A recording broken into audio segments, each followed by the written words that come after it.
চলুন আজ একটা গল্প শোনা যাক। এমন একটা গল্প যেখানে একটা সাধারণ কাঠের ছাপাখানা ভারতের সংস্কৃতি, ভাষা আর সমাজকে চিরদিনের জন্য বদলে দিয়েছিল, সূচনা করেছিল এক নতুন যুগের। একবার ভাবা যাক, এমন একটা সময়ের কথা যখন মাতৃভাষায় কোনো ছাপা বইই নেই। জ্ঞান, গল্প, ইতিহাস সবকিছু শুধু মুখে মুখে ফিরছে। হ্যাঁ, ঠিক এমনই ছিল 18 শতকের বাংলার ছবিটা। আর এই পরিস্থিতি থেকেই শুরু হচ্ছে আমাদের আজকের আলোচনা। মানে, একদিকে ছিল পুঁথির যুগ, যেখানে জ্ঞান ছিল সীমিত, শুধুমাত্র হাতে গোনা কিছু মানুষের কাছে। আর অন্যদিকে ছিল ছাপাখানার অসীম সম্ভাবনা, যা জ্ঞানকে একটা স্থায়ী রূপ দিল আর পৌঁছে দিল একেবারে সাধারণ মানুষের কাছে। এই দুই দুনিয়ার ফারাকটাই কিন্তু আমাদের গল্পের মূল সুর। 18 শতকের ভারতে ব্যাপারটা ছিল বেশ অন্যরকম। তখন ধর্ম বা জাগতিক জ্ঞান সবকিছুই ছড়াতো মুখে মুখে, মানে কথা কথা বা অভিনয়ের মাধ্যমে।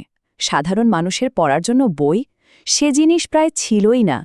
সোজা কথায় জ্ঞান তখন শোনার জিনিস ছিল, পড়ার নয়।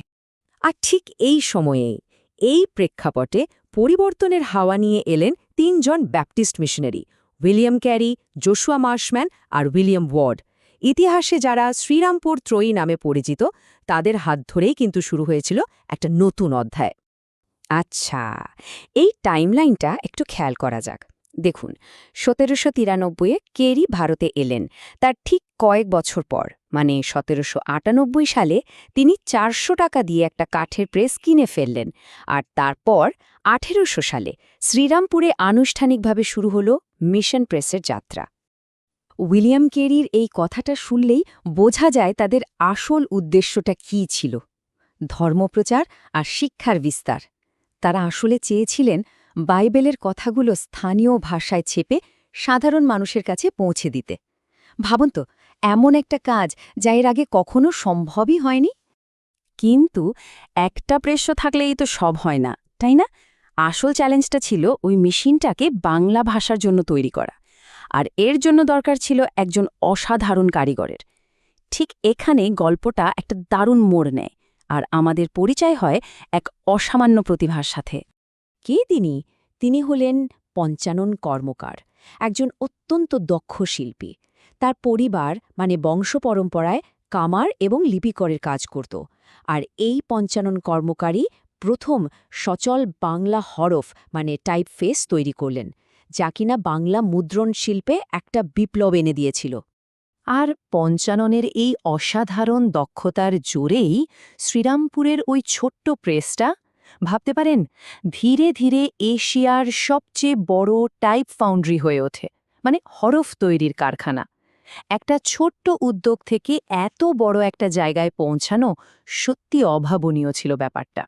কিন্তু পঞ্চাননের কৃতিত্ব এখানেই থেমে থাকেনি।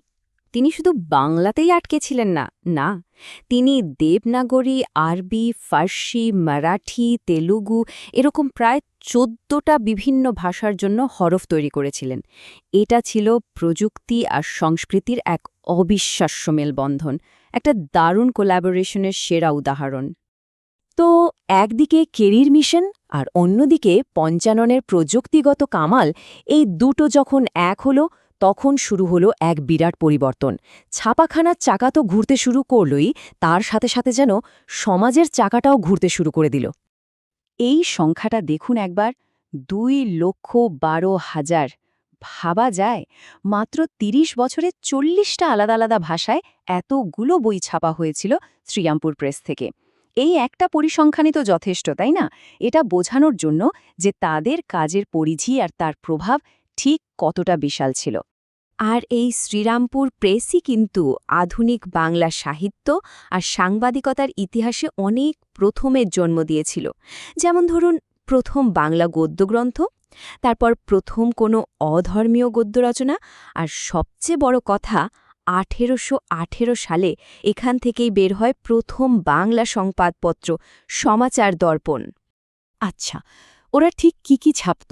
এই চারটা দেখলেই পরিষ্কার হয়ে যাবে। দেখুন, কাজটা কিন্তু শুধু বাইবেল বা ধর্মীয় বইয়ের অনুবাদেই থেমে থাকেনি। তারা প্রচুর শিক্ষামূলক বই, যেমন ব্যাকরণ, অভিধান, পাঠ্যপুস্তক, এগুলোও ছেপেছে। আর তার সাথে তো সংবাদপত্র ছিলই। মানে সব মিলিয়ে একটা নতুন শিক্ষিত সমাজ গড়ে তোলার কাজটাই তারা করছিল। ব্যাপারটা কিন্তু শুধু বই ছাপার মধ্যেই সীমাবদ্ধ ছিল না।